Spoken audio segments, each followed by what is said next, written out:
So after an excellent Revolution pay-per-view on Sunday, we had the post-pay-per-view edition of Dynamite. And there has been a trend in the past where Tony Khan usually does not have full access to a lot of his names coming out of the pay-per-view because, as somebody in the live chat just said, it feels like after every pay-per-view, half the roster is in concussion protocol, which is what happens when there's this insatiable need for every match on the pay-per-view to feel like it's a main event. And guys go out there and they do all kinds of crazy shit. Unfortunately, tonight was one of those nights. And Tony Khan, when the pay-per-view was over on Sunday in the scrum, he actually went out of his way to mention that this episode of Dynamite, it was going to be a crazy show. Crazy episode of Dynamite. The only thing crazy about tonight's show was honestly just how bored this crowd sounded for large parts of it. And typically the AEW audience, very enthusiastic bunch. Crowd in Fresno tonight. I mean, look, I can't speak to how it was in the building there live, but just watching it on television, they did not seem to be as into this show as you would normally find on a Wednesday night. And I don't blame them. Based on the show that they had tonight. What is there really to get too overly excited about? We did have Will Ospreay. This was his first match back in many months. He had his double fusion back in September, and so he is back in the ring. Darby Allin, he put the dogs to sleep tonight, and he staked his claim. He is now going to be one of many waiting in line. He's throwing his name in the hat to challenge MJF for the AEW World Championship. Kenny Omega, not there live, but he wants Swerve to put his number one contendership, which evidently he now has. Okay. He wants him to put his number one contendership on the line in a rematch. And Swerve answered that later in the show and said, okay, you want me to put my number one contendership on the line? I'll do that, but you got to put something up yourself. And what he wants Kenny Omega to put up is his EVP power. He wants to be an executive vice president in AEW. Well, there's been a whole bunch of them. I can understand why. He wants to be an EVP in AEW. And so now we're getting a rematch between the two of them next week on TV. I presume the winner will then go on to Dynasty in Vancouver, one would assume, although again, there's about 8 different people who have said they want to be the AEW World Champion. Toni Storm was supposed to wrestle on this show in a no-holds-barred match, and I would not at all be surprised if she was one of the victims here of not medically cleared legit. So we have to substitute someone in there. Now, again, I believe we have somebody in the chat who was there live. And in their defense, apparently they were never told that Mina Shirakawa was subbing for Toni Storm. They were expecting a Toni Storm, Marina Shafir, no-holds-barred match. And then Mina Shirakawa's music hits and she comes out and she came out to no reaction. And apparently it's because the live crowd was not clued in as to the change in match. And if they were, evidently they didn't care very much. But that's what one person said. But Mina actually won. That may be the biggest surprise of the entire night. Mina Shirakawa, they actually gave her a win here on Dynamite. Holy shit. I mean, I was blown away when I saw the end of that. And then we get to the main event. And of course, it's a trios match because, of course, it is. Has nothing to do with the trios titles, but it's a trios match. And I'm watching this, and I see Trent Beretta and Rocky Romero in the main event of this show. And I just sit here and I say to myself, why? Why? As soon as I saw them come to the ring, before the bell even rang, the match was over. The match was over.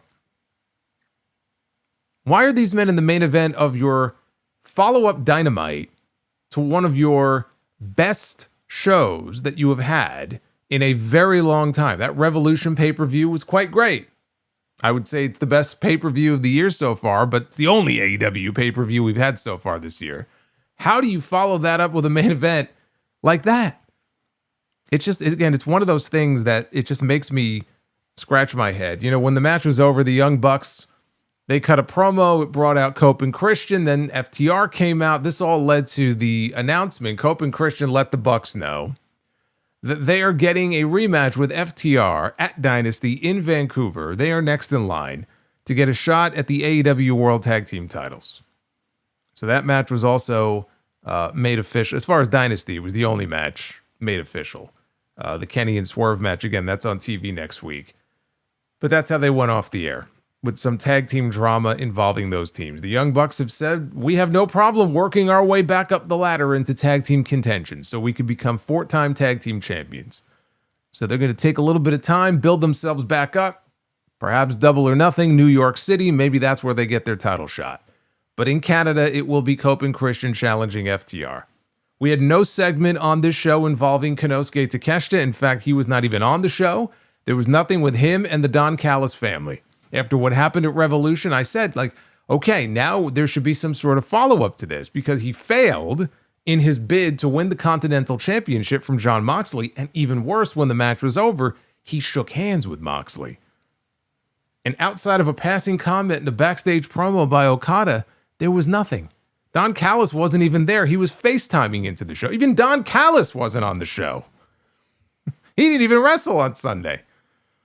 But there he was on his phone, or whoever's phone, John Cruz, whoever's phone it was. So there was no follow-up to that story on this show. MJF was not there live, and even though he wasn't there live, he had the best thing on the entire show. He cut a promo after the Texas Death Match on Sunday, all bloodied, leaning up against the wall. Great fucking promo. Too bad he wasn't there live. Apparently he was over at Disney World celebrating. So MJF was not on the show live. Hangman wasn't there at all. And according to Fightful, he is going to be taking time off of television. So I guess that vacation started tonight. Kenny Omega was not there live outside of that pre-tape promo. This is what happens, a common theme. We get a lot of pre-tape promos with some big names that don't show up on the Dynamite coming out of the pay-per-view. This was no different. Ronda Rousey was not there. You get no argument out of me. I certainly don't have any great desire to see her on my TV, but anybody wondering if they were going to follow up, because they did announce the Toni and Marina Shafir match. Toni ended up not wrestling in that match, but there was nothing with Ronda on the show, in case you were wondering about that. There just was not really anything on this show to get excited about. They can never follow up a hot pay-per-view with a hot show. I don't know why Tony Khan would go out there on Sunday and say, oh, it's going to be a crazy, crazy night on Dynamite. I mean, I get he's always in promoter mode. But again, don't make promises that you cannot keep.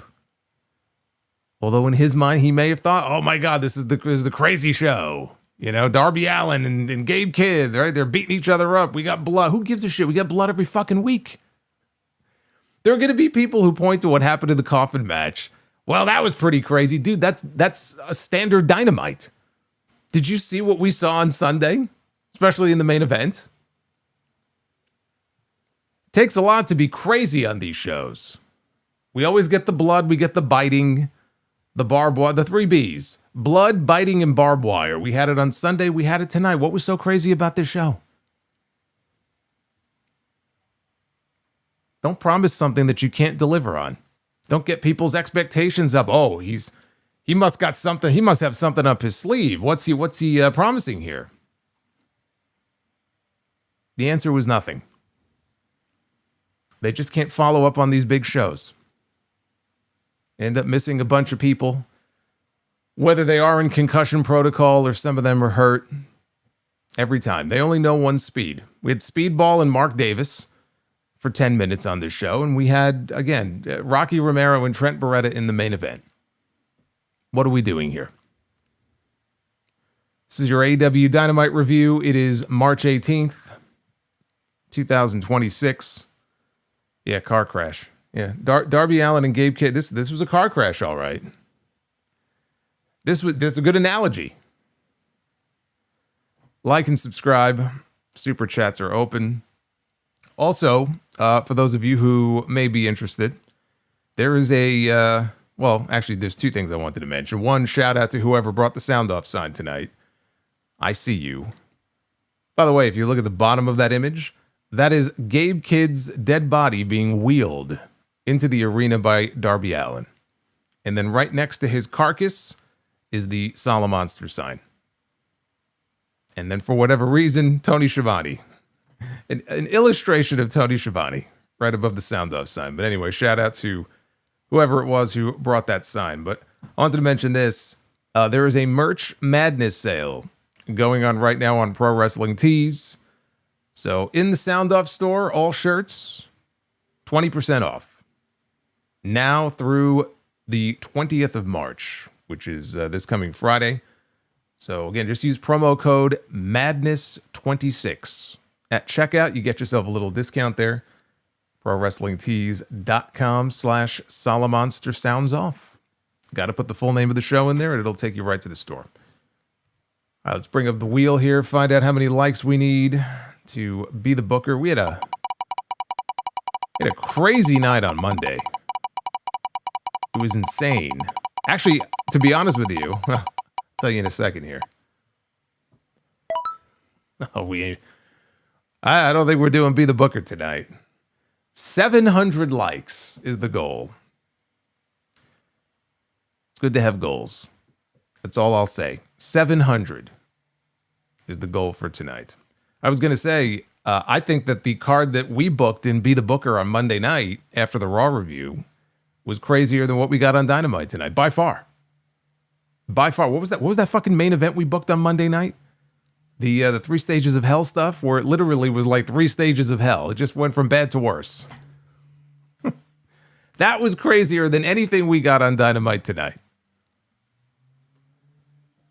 But anyway, it looks like Be the Booker may have to wait for Friday. But hey, 700 likes is the goal. So there you go. Right out of the gate, here at the beginning of the show, they mentioned that Toni Storm was medically disqualified from wrestling tonight after she was taken out backstage earlier today. And they showed footage of Renee Paquette frantically entering the locker room. Luther was just in shambles, couldn't even get the words out to explain what had happened. And the door swings open and we see Toni Storm laying there, and there is a giant pool of blood next to her head. I mean, it looked like somebody had put a Glock to her head and pulled the trigger. I mean, it was like, what the hell happened to this woman? Clearly, she was medically disqualified for pretty much anything tonight.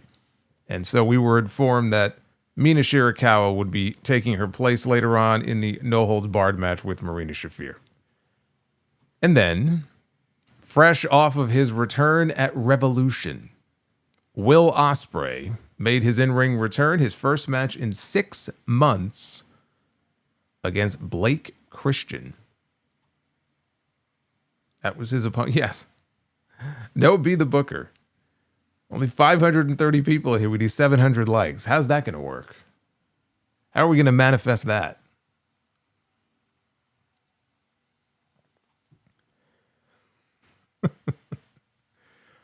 The math is not mathing. So anyway, Bryan Danielson on commentary talked about how much more invasive the surgery that Ospreay had on his neck was than the operation that he had in 2014. And yet it took Ospreay less time to recover and come back to the ring than it did Danielson. So it was good to have someone like him on commentary in this situation because he can relate to it. He can relay his own personal experience as someone who went through basically the same thing that Ospreay did. So he can offer a perspective that you can't get from Tony Schiavone or from Excalibur. Attention to the sicko in row 4. Look, I know you're excited to be at Dynamite tonight. It's your first show, but you can't be pulling that thing out. Okay, you got to put that away. Fuck Triple H. And don't think I didn't see that sign that you brought that said, I came to see AEW. That's sick. Thank you. El Masse with the $40 sicko super chat. Hey, El Masse, thank you. Says, what is your favorite horror movie this year so far? Just saw Undertone and loved it. I don't know. I feel like there's been a couple of Raws and SmackDowns that would probably qualify. Actually, Dynamite tonight might qualify. I haven't really seen any great horror movies yet. It's still early in the year. Honestly, a lot of the movies that are on my watch list for this year, I don't think any of them are horror movies. There's like 4 or 5 movies coming out this year that I'm really looking forward to seeing, and I don't think any of them are horror movies. I was going to see Scream 7, and then people told me it's fucking terrible, don't watch it, so I still haven't seen it. Otherwise, that probably would have been it. But that's a new one. I haven't heard of Undertone. I may have to check that out. Thank you, I must say. So again, Blake Christian was the opponent here. And he hit a neck breaker and a DDT, which gave Ospreay a chance to sell his neck. He had the kinesio tape on the back of his neck. In the end, though, Christian set up for his own version of a hidden blade. Ospreay was able to counter that with a back elbow, and he hit his own hidden blade for the win. He gave Blake a lot here, and I could see the logic behind throwing somebody like him in there. I mean, it's Blake Christian, right? It's someone, it's a body to put in the ring with him that is going to just look good for Ospreay's offense. He'll bounce around, right? He'll give Ospreay a chance to kind of work from behind and make a comeback there at the end, and he doesn't have to do anything too crazy. Blake Christian was the one who was really doing all the crazy stuff in this match. All the big dives and all the big high spots and whatnot mostly came from him, which is good because right now Ospreay, it's his first match back. I don't really see the need for him to be going out there and doing anything crazy until he has that first big pay-per-view match, right? Save it for the match with Moxley. Save it for the matches that matter. Last thing we need is for him to end up back on the shelf with another neck surgery. So that's why Blake Christian was his opponent here. Now, after the match, Ospreay took the microphone and he addressed Jon Moxley. And he asked him if he would like to know the biggest difference between the two of them. If you want to know what the biggest difference is between you and me, Ospreay doesn't need a weapon to snap someone's neck. He could do it with his bare fucking hands. And they bleeped fucking, obviously. So that brought out Moxley and Wheeler Yuta through the crowd. Ospreay, though, wasn't waiting for them to get there. He attacked them in the crowd. He dropped Yuta. He brought Moxley inside where he was setting him up for something, maybe a Tiger Driver. We'll never know because Pac hit the ring and he booted him down. And then Pac locked on the Brutalizer. They sent security out there to pull him off because he was just a madman. He would not let go of the hold. So the Bang Bang Gang's music starts to play. And Ospreay is still down in the ring. So they make their way out on stage for the next match. Ospreay, though, gets back up. He charges down the aisle. He dives onto Pac, and the two of them brawl to the back. And amidst all of the carnage, it just sort of went directly into the next match. As far as Ospreay and the Death Riders, Moxley this is the first time since the Continental Classic where Jon Moxley really was not, even in like the match that came after this, was really not treated, by the crowd as the beloved babyface. Because he's been a babyface ever since the Continental Classic. Not the other members of the Death Riders so much. And now I don't want to say it's back to the way it was, but it was very weird on Sunday just watching him out there with Ospreay and the realization that, okay, how is this going to work? Because the fans have been cheering him, but obviously they're going to cheer for Ospreay. Ospreay wants revenge for what the Death Riders did to him over the summer, so that makes sense. But I don't know how they're going to position Moxley in this going forward. I mean, they did nothing tonight to play off the comment that Excalibur made on commentary the other night about how, he's been beloved by the fans, but, now it's time for him to pay for past sins. There was no promo. There was nothing to really give you a sense of which way they're going to go with that, other than Ospreay's promo, where he basically said, I'm going to break your fucking neck with my bare hands. So we're just waiting on when they do the Ospreay-Moxley match. I kind of hope it isn't for the Continental title. And he can get away with it by saying that this is personal. This is not about championships. I just don't see. So Will Ospreay wins the Continental title? Who cares? He should be in the Owen. They should be prepping him to challenge for the AEW World title, the Continental title in this situation. Doesn't mean anything. Wouldn't mind them just wrestling non-title when the time comes. I mean, what are you going to do? You're going to put them in the ring together and have Moxley beat him like he's been beating everybody else? He's going to beat Will Ospreay? That doesn't seem very likely to me. But it turns out Moxley and Yuta were coming out anyway for a match against Juice Robinson and Ace Austin. Can I say this about Wheeler Yuta? Wheeler Yuta got his head shaved recently, and He's out there, and he looks like the most generic creator wrestler that you will ever see, with the bald head. Like, if a wrestler could actually have negative aura, it would be Wheeler Yuta. Like, it would look exactly like Wheeler Yuta. It's just like, I'm watching him out there, and I'm like, he's been part of the Death Riders this entire time. The idea is that it would help elevate him in some way. Him and Garcia both. Like, I look at the time that they have spent as part of what was supposed to be the top heel faction in this company. And I just look at it and I just think, man, what a waste. What a waste. Yuta sent Juice outside with a Busaiku knee, dove out onto him. Moxley then dropped Ace Austin with a Death Rider for the win. This went over 10 minutes. None of it mattered. I mean, this had to be a win for the Death Riders, obviously, coming out of the Moxley stuff with Ospreay.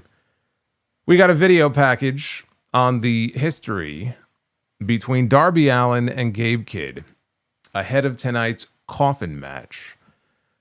So we go backstage to Gabe Kidd, who is always a 10 in terms of his intensity on a scale of 1 to 10. Actually, he's always a 14 on a scale of 1 to 10. And he's not very happy about what happened on Sunday because if you remember, he got zip-tied, I think, to the stage or the ramp and was unable to get back in the ring and help his team. And so the Dogs, they lost on Sunday. Gabe Kidd was not very happy about that.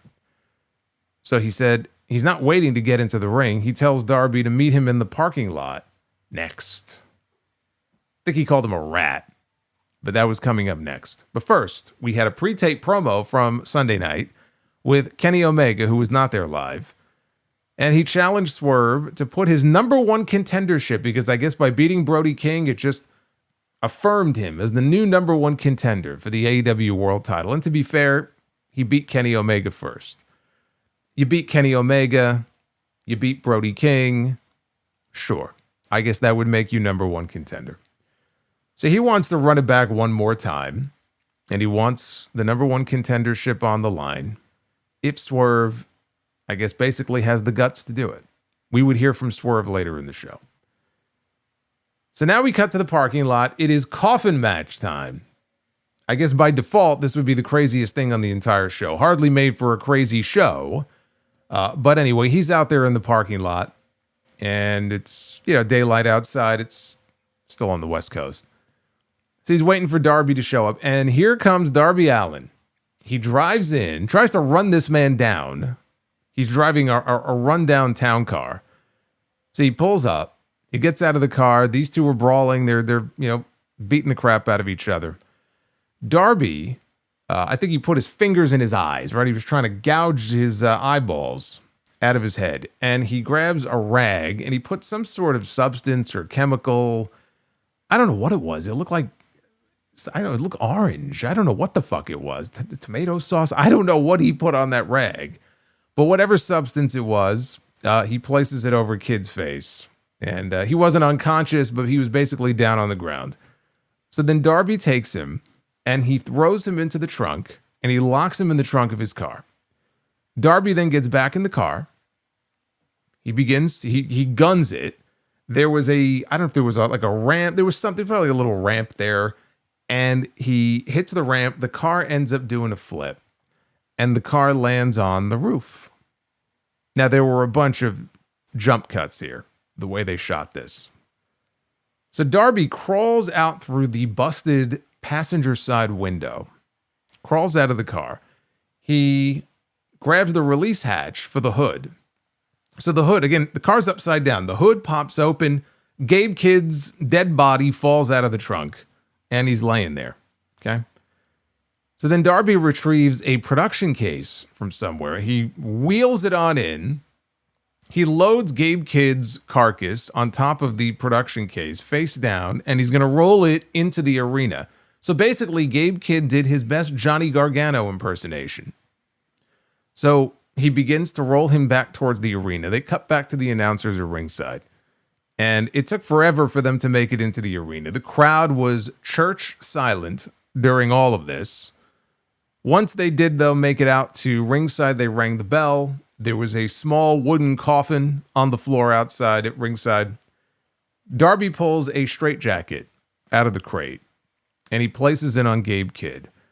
He then grabs a skateboard. Kidd kicks him in the dick, and he tosses him into the ring steps. Darby comes up, busted open.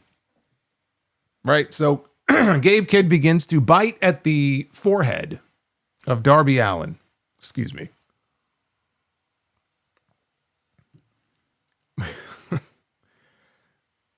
Hey, RDH, what's going on? RDH Harry is with us. Get the chain. I should get the chainsaws, actually. Hold on. There you go. There you go. That's the only thing this match didn't have. No chainsaws. Texas Deathmatch didn't have chainsaws either. It's about the only thing MJF and Hangman didn't use. Gabe Kidd begins to bite at the forehead. And now he's got Darby's blood all over his mouth. The visual of him in the straitjacket with blood all over his mouth, it was actually quite the visual. It was very appropriate for Gabe Kidd. So Kidd then opened the coffin. He slammed the lid on Darby's fingers. Yes, he got blood. I know, it's very rare. Very rare that we get blood on this show. In the ring, Kidd tried for an avalanche pile driver. Darby bit his way free. He had an avalanche code red instead. Darby hit a scorpion death drop. He went up top. Kidd kicked the referee into the ropes. Darby got crotched. So that allowed Kidd to hit a power slam with no hands because, again, he's in a straitjacket. They ended up back outside. Darby is in the coffin. He bites at Gabe Kidd's nose.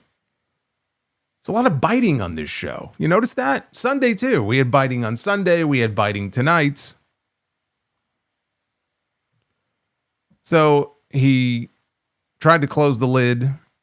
That's when he got bit on the nose.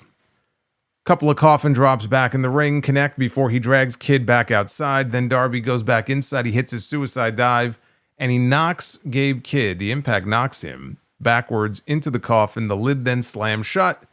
Darby Allin is the winner of the coffin match. So after the match, Darby takes the microphone. He's all bleeding. Said that he would hold down the throttle until he either sees God or the AEW World Championship. Which one do you think he'll see first?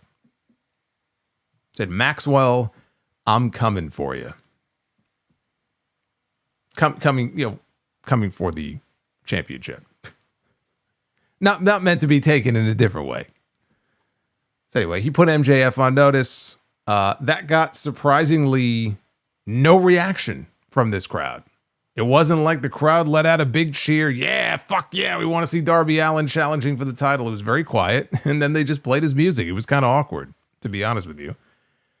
I will say this, unfortunately, not a good night for the dogs. Yes, not a good week, really. The dogs lost at Revolution, and then Gabe Kidd, who is 1/3 of the dogs, he came in here tonight, all full of piss and vinegar. I'm going to kill you, Darby Allin. And he lost. The dogs lost again. This is quite the introduction for these guys as a trio here in this company. Bunch of losers they are. Very good. As far as this match goes, again, they did some crazy stuff, but it's Darby Allin, and we've seen him do stunts like this in the past. So you kind of knew what to expect coming into it. They did some stuff outside. Once they brought it back inside, again, it was, the blood and the biting and pretty much what you would expect from a match like this. I was surprised Darby won. Now, I'm not surprised if they're going to position him as a contender for MJF's title, then he should be winning. But I just thought, well, you've got this new trio, you've got this new group, and they're still, in this company anyway, they're still very new. And they didn't have a very good night on Sunday. So this was their opportunity to come here and rebound, and that didn't happen. And frankly, there's no need to extend this out. Like, to me, this was the end of Darby and the dogs. So now Darby has staked his claim. He wants to be, if not next in line, he wants to be in line for a shot at the AEW World title. And I don't know when that match is going to happen. He'll be coming for MJF at some point. I don't see that happening anytime soon. I mean, you got Kenny Omega and Swerve Strickland literally fighting over the #1 contendership. But yeah, I don't know what else to say about the dogs. I mean, David Finlay debuted on this show, 2 weeks ago? And he already feels like a non-factor. Already feels like a total non-factor on this show. And he wasn't even on the show, by the way. There was no Clark Connors. There was no David Finlay. You know, Gabe Kidd was there. He was going to do it alone. He was going to do it all by himself, and didn't work out too well for him. We got footage of Jack Perry. He was getting ready for the show tonight. This was a wacky little vignette here. He was at home. He was packing for the show. So he had his trusty knife, and he had his new national championship. He leaves the house because Luchasaurus pulls up outside in the Jurassic Express bus.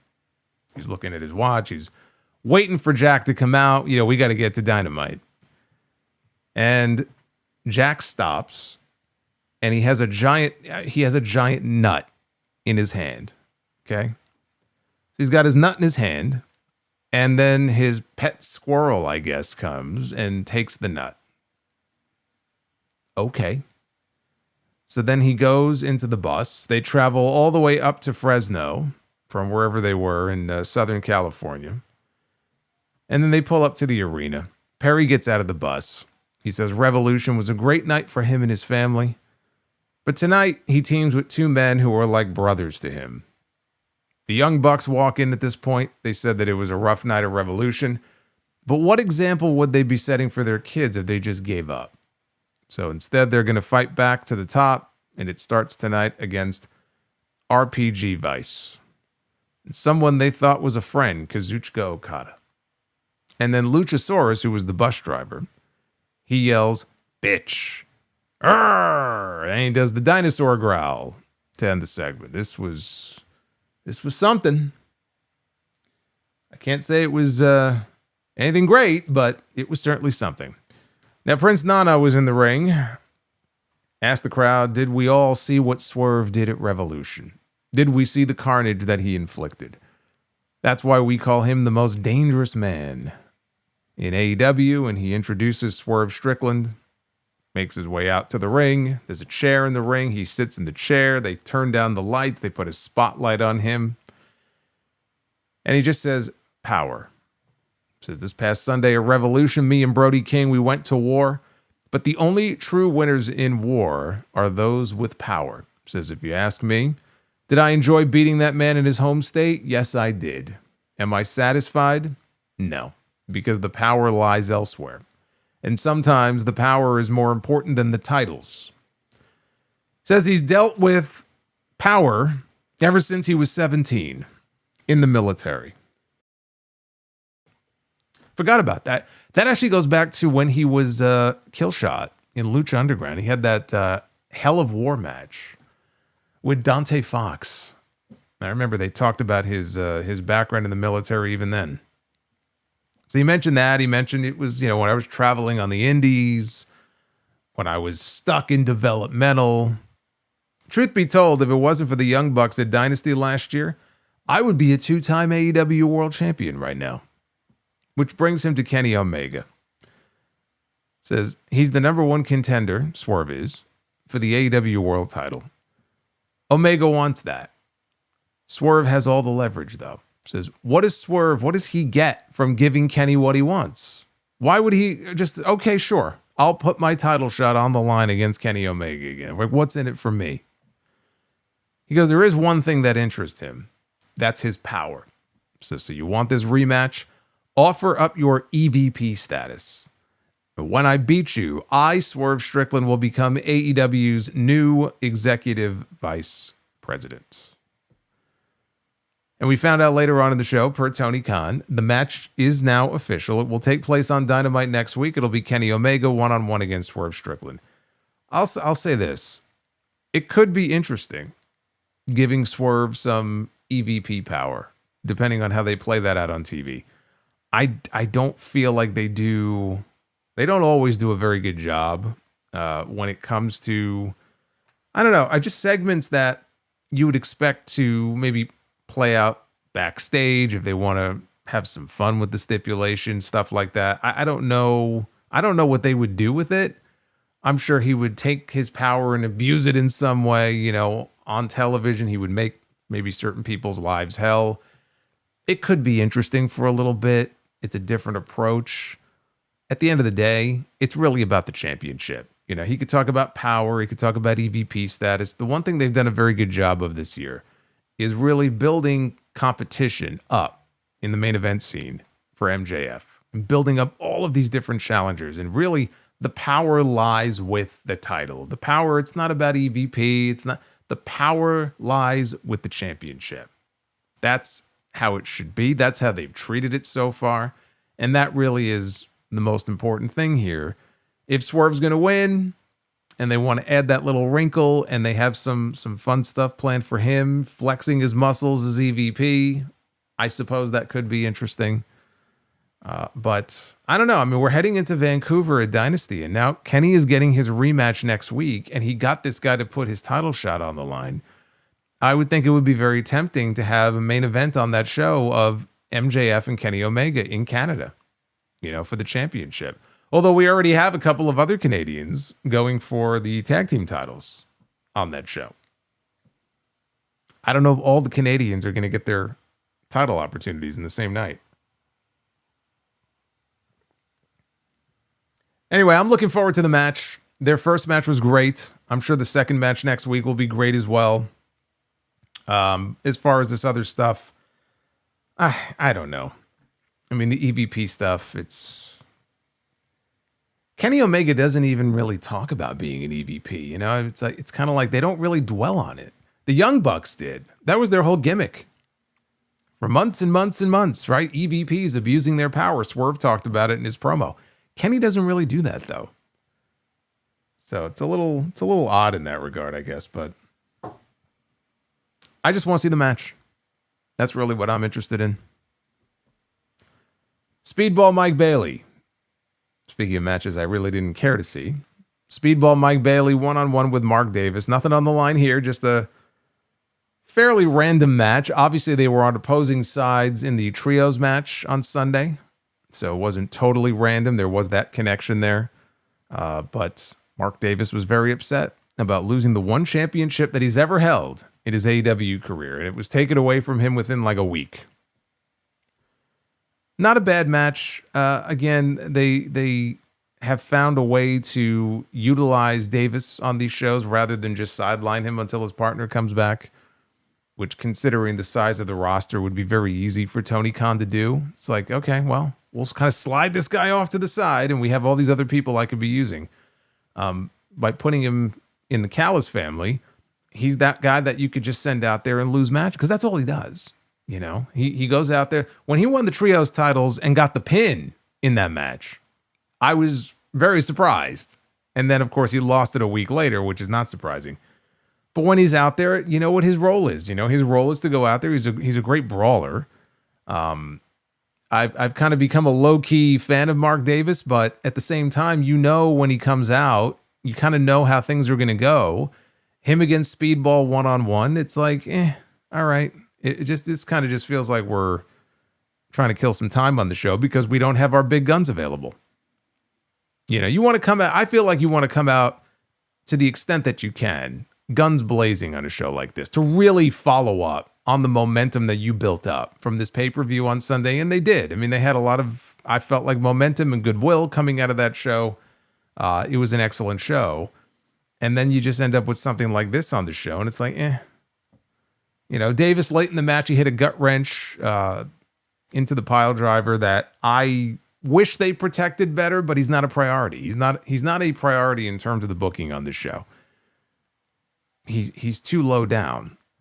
So protecting his finish is not really the goal here. Speedball kicked out of it, and he won with the ultimate weapon. So there you go. You know, normally Kevin Knight has been the one who's been getting some shine in singles matches. So tonight they decided to give it to Speedball. Okay. Again, not very exciting, but okay, fine. We got footage of MJF sitting backstage post-Revolution in the back. This right here. This was a great promo. Says, greatest dog collar match of all time. Greatest Iron Man match of all time, which is a shoot. It is indeed. Greatest Texas death match of all time. Greatest AEW world champion of all time. Talked about how, normally the adrenaline is flowing. You don't really feel the pain. He goes, but I got to tell you, the adrenaline, it's wearing off just a little bit. And I can feel every bump and every bruise, but it doesn't matter because I won. I won. And so it's all worth it. Today, he turned 30 years old, which that was on Sunday. He turned 30. So he said, happy birthday to me.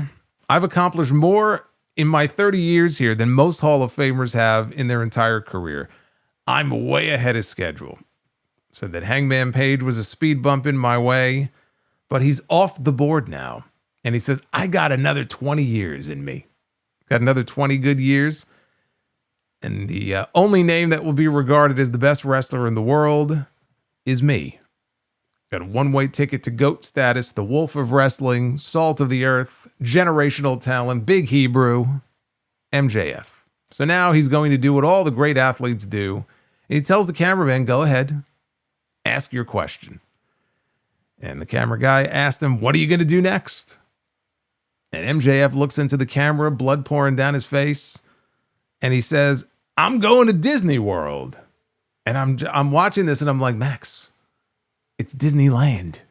You're in California. I'm going to Disneyland. He probably just wants to get the fuck out of California.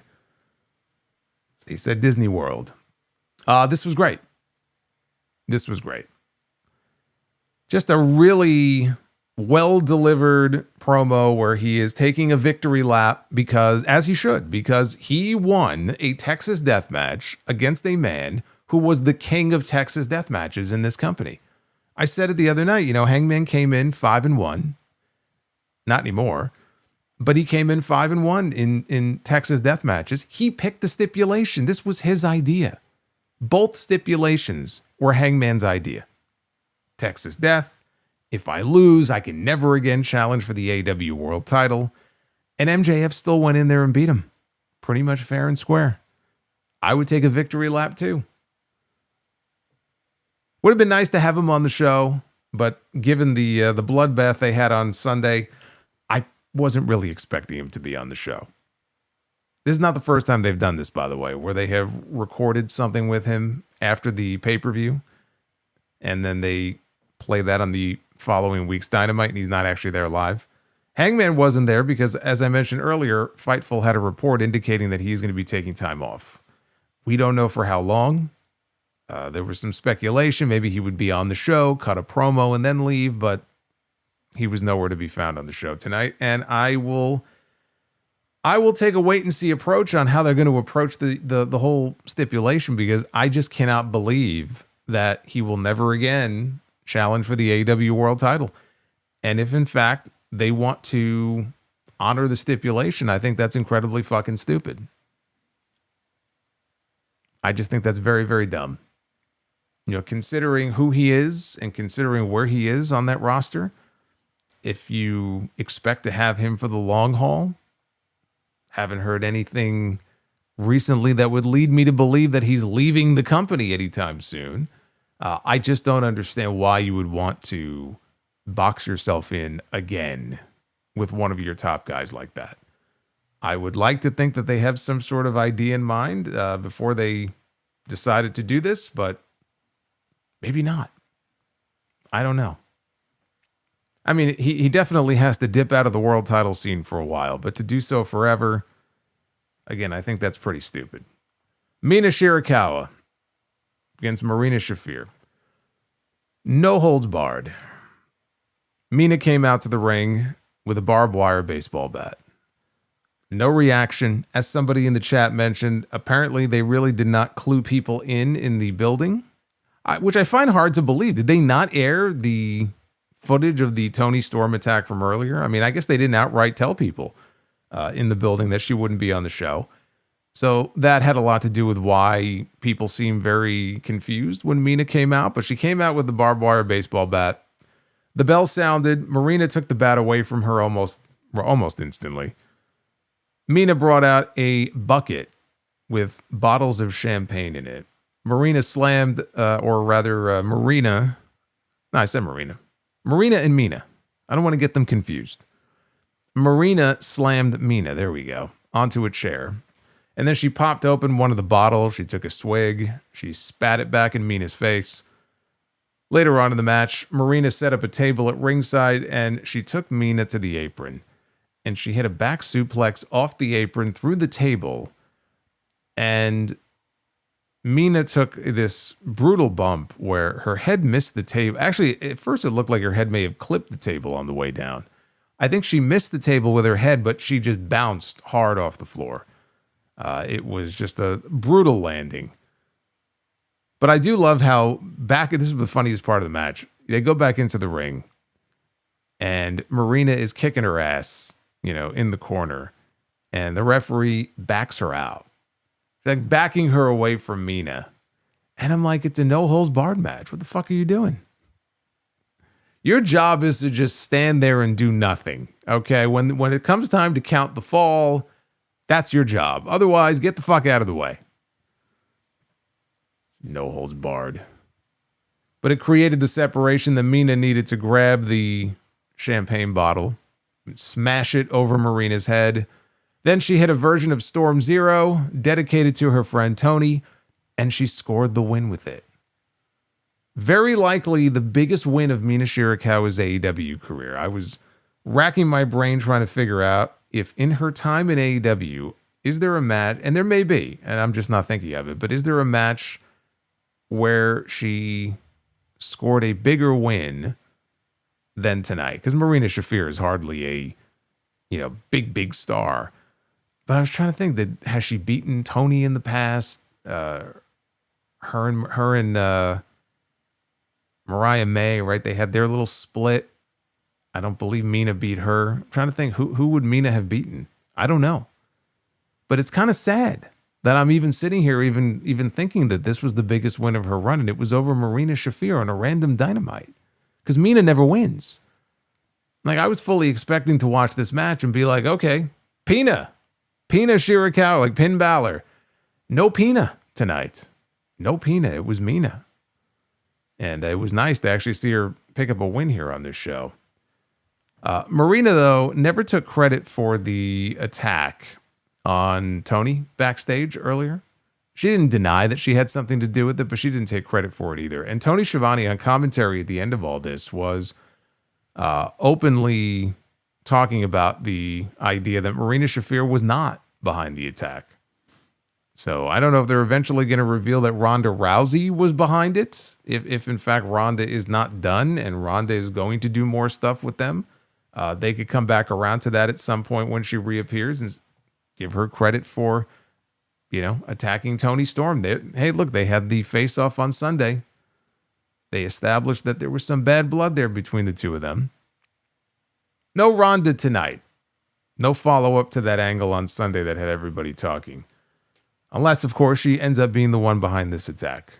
But this felt like their way of writing Toni Storm off television for a while. I don't know that we're going to be seeing her back on TV next week.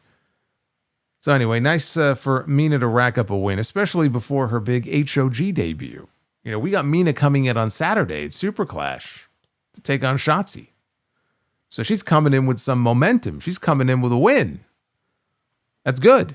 I wasn't expecting that. I wasn't expecting her to even be on the show.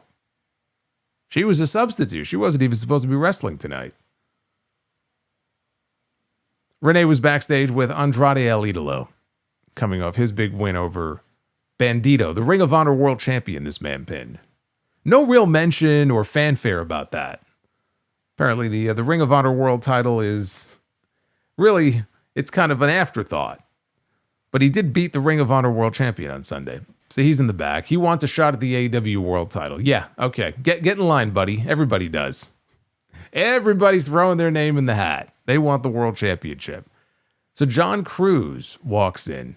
This is the guy who was portraying MJF's interpreter going into his match with Bandito at the beginning of the year. He shows up, he's got a briefcase, and it's from MJF. And he wants to present it to Andrade, but then he pulls out his phone. And on his phone is Don Callas, who is FaceTiming into the show. And Andrade says, wait, are we working with MJF? And Callas said, look, Darby Allin has become a pest, so you're my money man, and we're doing a favor for the champ. So he ends up accepting the briefcase reluctantly. Apparently now Andrade is going to be a hired hitman to take out Darby Allin, which probably means that Darby Allin is going to beat Andrade, and I really don't like that idea. I'm not a fan of that. I want to keep this Andrade momentum going. They close the show. We're already at the main event. They close the show with Jack Perry and the Young Bucks. Big main event here on this post-Revolution episode of Dynamite. You got Kazuchika Okada on the opposing side, along with Trent Beretta. And their partner, Rocky Romero. This is your main event of Dynamite. Why are they in the main event? Why are these men in the main event? The best that the Don Callas family has to offer? He has 18 different family members, and this is what we have in the main event here on Dynamite. So the Bucks were looking for the Meltzer driver on Rocky. Trent interrupted. The heels all mocked the Bucks' pose. They tried a triple tombstone spot. The Bucks, though, took a page out of Jack Perry's book, and the three babyfaces bit all the heels on the dick to escape. A lot of biting on this show. Triple super kick to Rocky. He eats an EVP trigger, and the Bucks launch Perry into the sacrifice knee strike, and the national champion wins it for the babyfaces. So Jack Perry leaves after this, and the Young Bucks stay behind. So they take the microphone, and they said at Revolution, we blew it, plain and simple. We were so sure of ourselves, so much that we had our families at ringside just to watch our big night, and they watched us lose. But they're grown men, and they could admit that FTR was the better team on Sunday. Matt said that they went out to celebrate his birthday later that night, unable to look anybody in the eye.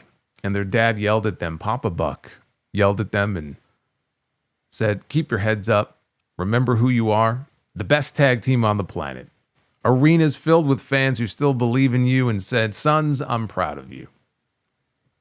So their dad isn't wrong about this one, though. They know who the hell they are. And if it means having to claw their way back to the top, they swear there isn't a team in AEW that is going to stop them from getting back their AEW tag team titles for a fourth time. Cue Adam Copeland, and then Christian Cage. Copeland comes out. No reaction. Hardly any reaction. So they get in the ring, and Cope said they respect the hell out of them. Don't hang your heads in embarrassment, ever. You guys are too good for that. That being said, I can relate because FTR didn't just attack your family. They attacked his wife. They attacked his family as well. There he goes. Beth Copeland is a badass. They call her the Glamazon for a reason. She doesn't need him to protect her. But over the last 6 months, as they waited to find out if she would need spinal fusion surgery, man, that was a devastating spike pile driver. As they were waiting to find out, though, if she would need the surgery, he couldn't look her in the eye. But now that it looks like they're out of the woods, he's back to get revenge. But that's not about breaking bones. It's not about breaking limbs. The best way to get back at these guys is to take those tag team titles away from them. And so they wanted to come out here personally face-to-face and let the Bucks know that at Dynasty next month in Vancouver, it is going to be FTR against Cope and Christian for the AEW tag team titles.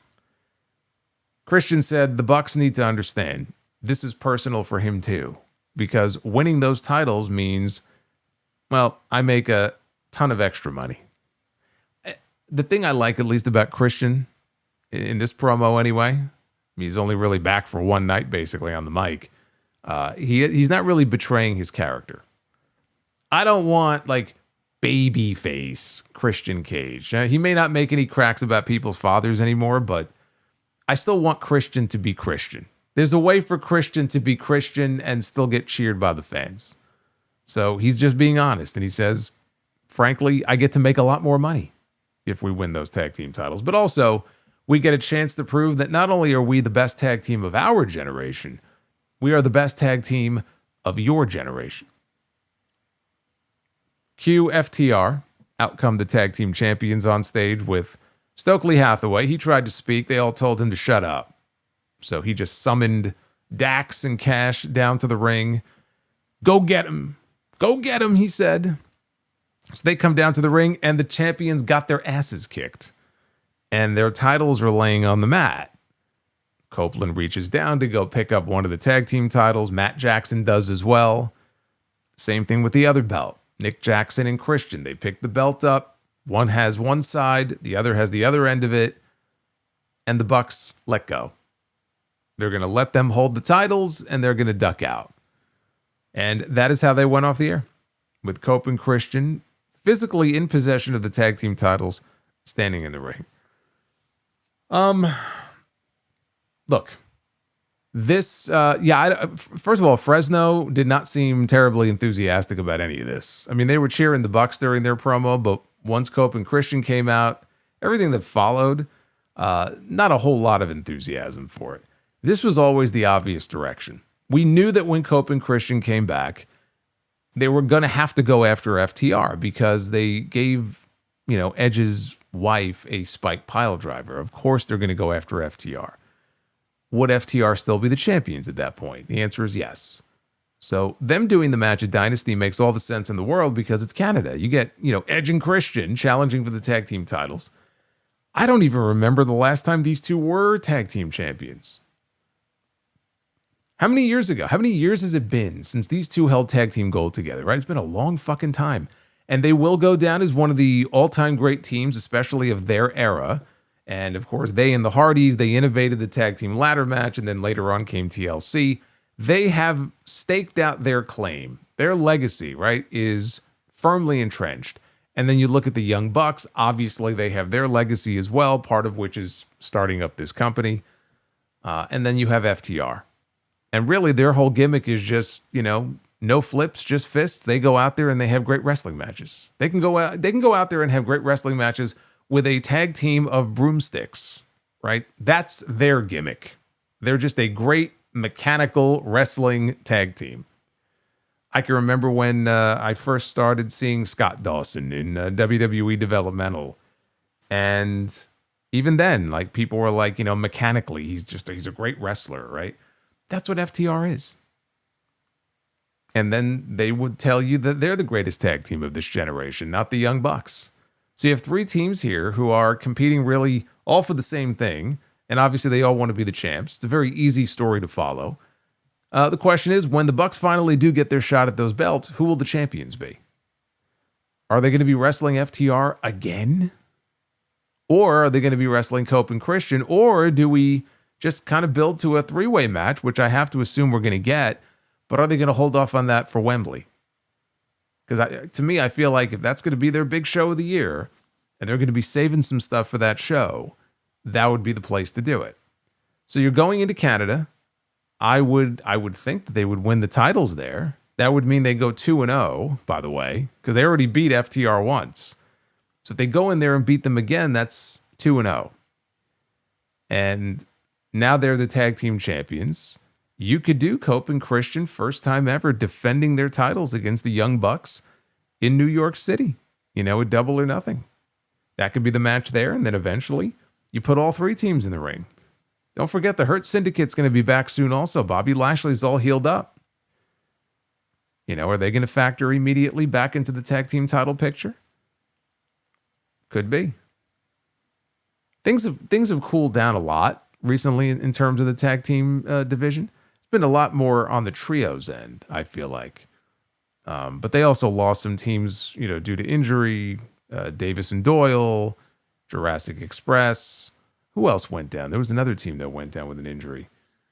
So this will, I guess, in their eyes, this will help sort of reignite, that flame, that fire, in the tag team division. I can't say I'm terribly enthusiastic about the idea, Cope and Christian going in there and winning the tag belts, but it just feels inevitable at this point. I'm sure Tony Khan wants those belts on those guys at least one time, and the Hardys would have won the belts if Jeff didn't have his issues. He has great reverence and great respect for these men and all that they've achieved, and he wants those 3 letters on their championship resume. He has the chance to do it in Vancouver, right? North of the border. Can't find a better place for it unless they were in Toronto. But they're not in Toronto. They're in Vancouver. As far as, overall thoughts on the show, it just, when it was over, it was very underwhelming. Very underwhelming.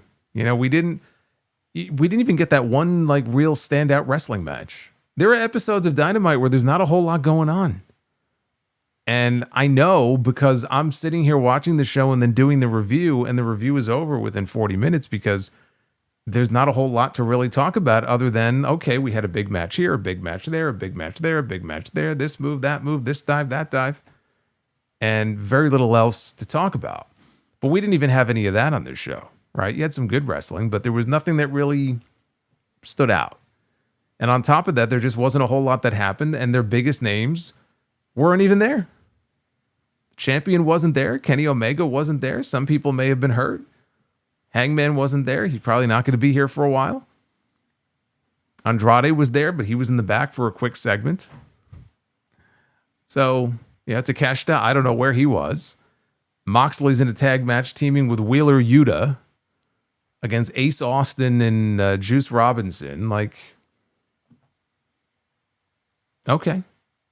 Not exactly an exciting show. So, whatever Tony Khan was talking about in terms of a crazy night here, it was kind of crazy for him to make that statement. Unless he had something really blow away, lined up for this show. He did not. He did not. This was, quality-wise, the worst episode of Dynamite that they have done in quite some time.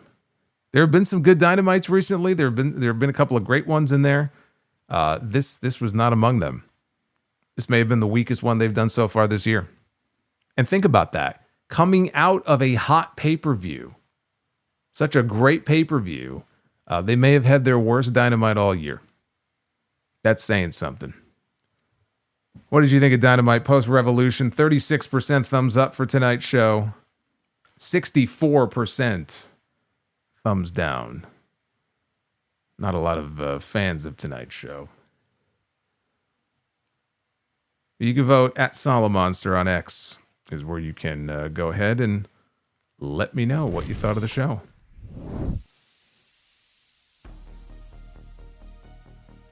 Let's get to your super chats. Somebody mentioned Shida. Yeah, where has Hikaru Shida been?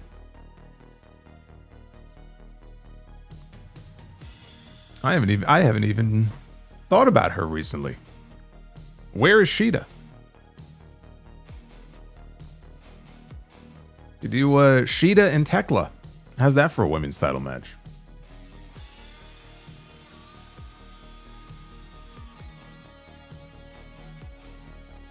She was on YouTube. She was streaming on YouTube. Okay, great. That's great. Is that her new job? Is she trying to take my job?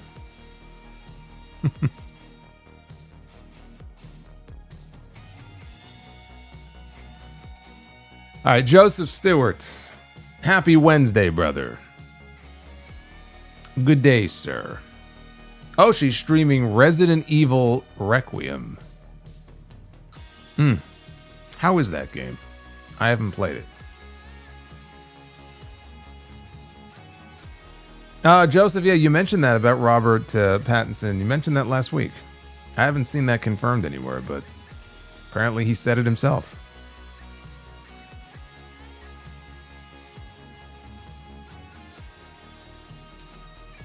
Mercedes versus Tekla at Double or Nothing. I don't see that as the match.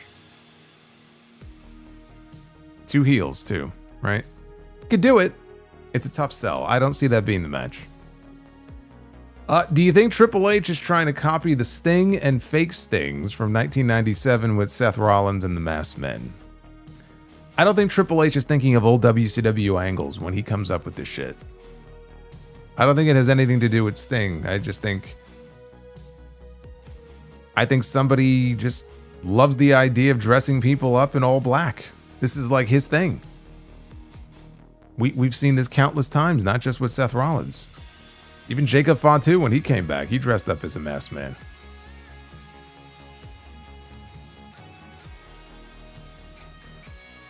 What is your favorite scene in Goodfellas? Get your fucking shine box. We all know how that ended. Have I seen Raging Bull? Yes. What are your thoughts on some people saying the Danhausen segment on Raw? The Danhausen segment on Raw is better than the Texas Deathmatch or Revolution? I think you imagine that. I literally have seen 0 people say that. And they're technically...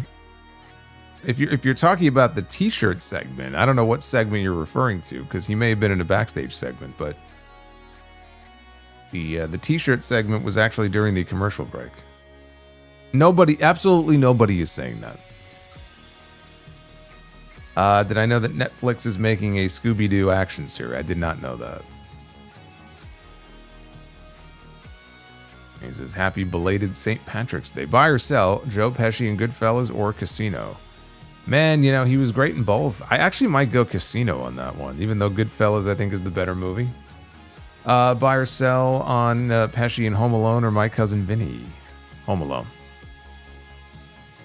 What if Al Pacino played Tony Soprano? Be a lot of screaming on The Sopranos. More than what we had. Got a couple of birthday shout outs there too. Is it Kurt Russell? How old is Kurt Russell? I hope he's doing well. Anyway, have a great day, Joseph. Thank you as always. GMB says, how about Gunther and Javon at WrestleMania? Javon can try to avenge his childhood heroes. Rather than Javon lose to Gunther, then I would rather he lose to Gunther than lose in an IC multi-man match. Would make sense for both. Yet, that's not a WrestleMania match. For Gunther at WrestleMania, that's not a WrestleMania match. I'm sorry. I mean, Javon is cool and all, but we got to do better than that. No shame in Javon participating in a multi-man title match and having a strong showing, even if he comes up on the losing end. He's still very, very young. We're not vaulting him into top status just yet. He'll be fine. Him and Gunther. I enjoyed that match they had. What was it? Was it Madison Square Garden they had? Their match was it's in the John Cena tournament, I believe. I think it was actually the opening round. Yeah, not at Mania. Dry Chicken says, the biggest question post-Revolution, who attacked Timeless Tony? Here's my suspects. Tekla, Rousey, Mercedes, and Chris Statlander. Statlander, I guess Statlander could be an interesting one if they were going to go, full heel with her. I mean, I just figure it's... If they're going to get Rousey back in to do something at some point, it's just sort of something they could credit her with down the road. I don't think we need to look too deeply into it because I don't know if they have. Could just as easily been a legitimate injury. She's in concussion protocol. They had to come up with a substitute and they came up with Mina a few hours before the show. In which case there is no plan.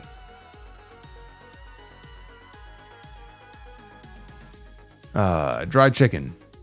Tony Khan was cooking tonight. He should invite Gordon Ramsay to... Yeah, he was cooking all right. I had to send the meal back, though.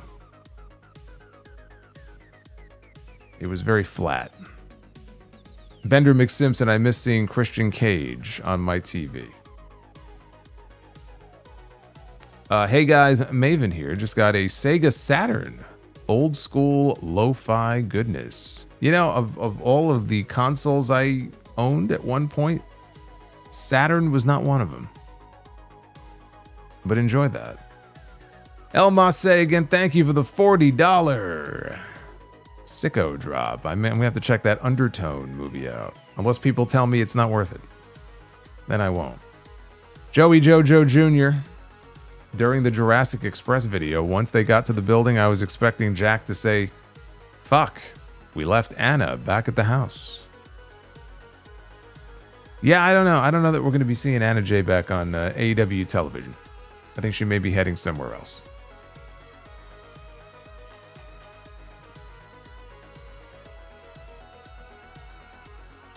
The Shoulder Demon with a $10 super chat. Revolution had a Texas death match. It's only fair that the Fed had a Texas death match too. Punk versus Reigns, Texas death. Rhea versus Jade, Texas death. Cody versus Orton, Texas death. A WrestleMania full of Texas death matches. I'm expecting a bunch of stipulation matches. None of which will be Texas death. I don't think Drew McIntyre and Jacob Fatu are having a Texas death match in Las Vegas. Doesn't really make sense. Retro KOH, maybe a hot take. Edge and Christian will be better known for their singles runs than their tag team. Their last real tag team run was 25 years ago. I don't think that's a hot take at all. I think you're 100% correct.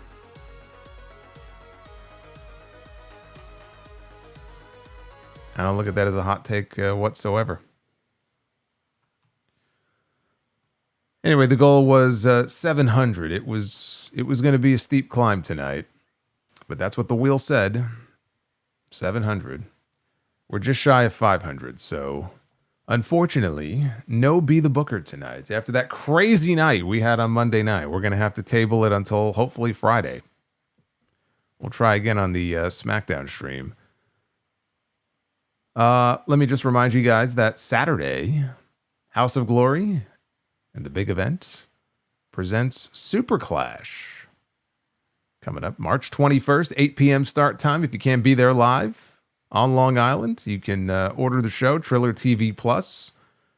Mina will be there coming off her big win tonight. The Acclaimed is going to be there. Amazon. Amazing Red.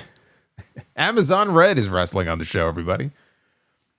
He'll get a kick out of that name change when I tell him on Saturday. Amazon Red is going to go one-on-one against Sammy Guevara for the first time ever. And we got some other big things planned as well. HOG World title will be on the line, so that's going to be a lot of fun. Hopefully I get to see some of you there. And if you missed it, the Uncrowned Wrestling Show, the latest episode of the Uncrowned Wrestling Show, went up yesterday. Got some great feedback to it. Hope you guys are enjoying it. Episode number 6. So please go ahead and check that out if you have not already done so. Hey, Coggies with a $10 super chat. My TV televised its last program this evening. Rest in peace. I didn't even watch the show. I show up for Solo. Everybody have a great rest of the week. Well, I'm sorry your TV kicked the bucket. I hope it wasn't one of these like big curved 4K sets. Although now that you have disposed of this one, maybe you can buy one. And Turtlehead, are all of the horsewomen gone from WWE? Are they all gone from WWE? Are you talking about the wrestling horsewomen or the horsewomen of MMA? The wrestling horsewomen, they're still very much there, all but one. As far as the MMA ones, yes, they're all gone. They're all gone. Actually, Jessamine Duke is not even wrestling or fighting. She hasn't wrestled or fought in years. I think she basically streams. She does gaming streams. I want to say with Shayna Baszler and Mia Yim over on her channel. If you ever want to check any of those out.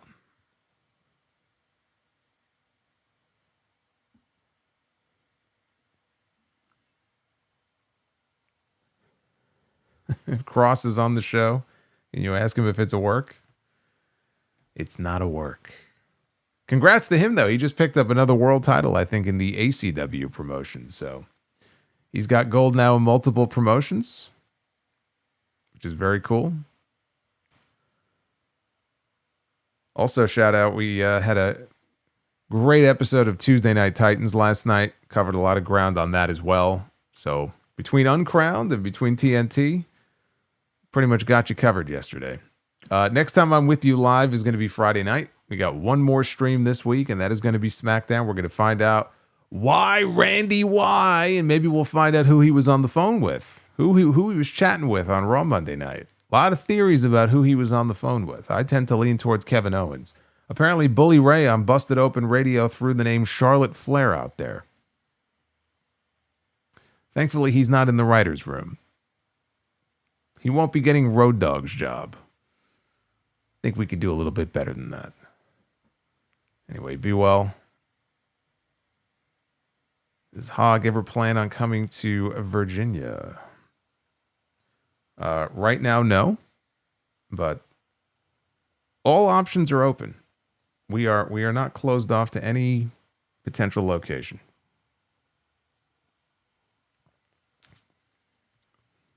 We're not going to be going to Saudi. We have not been invited by the Crown Prince, so we are not going to Saudi. But otherwise, we are open to pretty much any location if it makes sense. Road Dogg is going to work on his novel. Is the title, Oh, You Didn't Know? Yeah. Shayna Baszler popped up on NXT recently and is trying to get a producer job. I don't know if she's trying to get one. I know that they've been using her in that role off and on. Actually, the last time we had a Super Clash at the big event was in November, and we had Shayna. That was the night that I booked Shayna Baszler against Maki Ito. A most unique match that was. That was actually a lot of fun.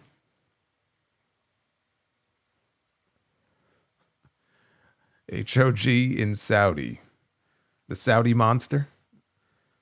I fly all the way over there. I may have to do a show from there. I may not make it home in time. I have to do a sound off in Saudi.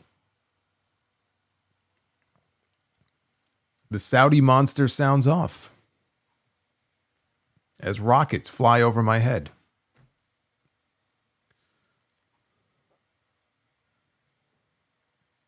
Bring HOG to Puerto Rico. That would be fun. That's one place I have not been to.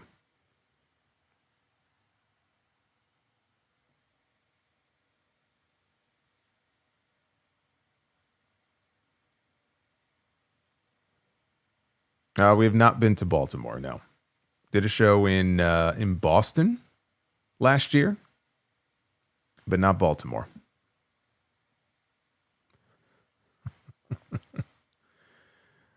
Hog can't book Yokozuna, so no Saudi show.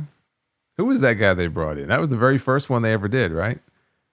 The Greatest Royal Rumble. I don't even remember the guy's name they brought in, the sumo guy. I haven't even thought about him since then, until just now.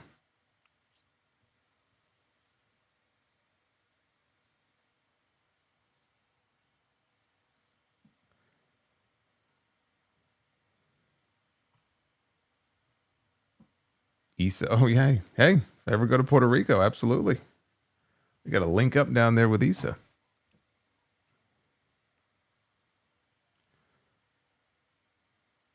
Anyway, be well, stay safe, and come on back on Friday. Live SmackDown review. Hit that like button on your way out. Take care, guys.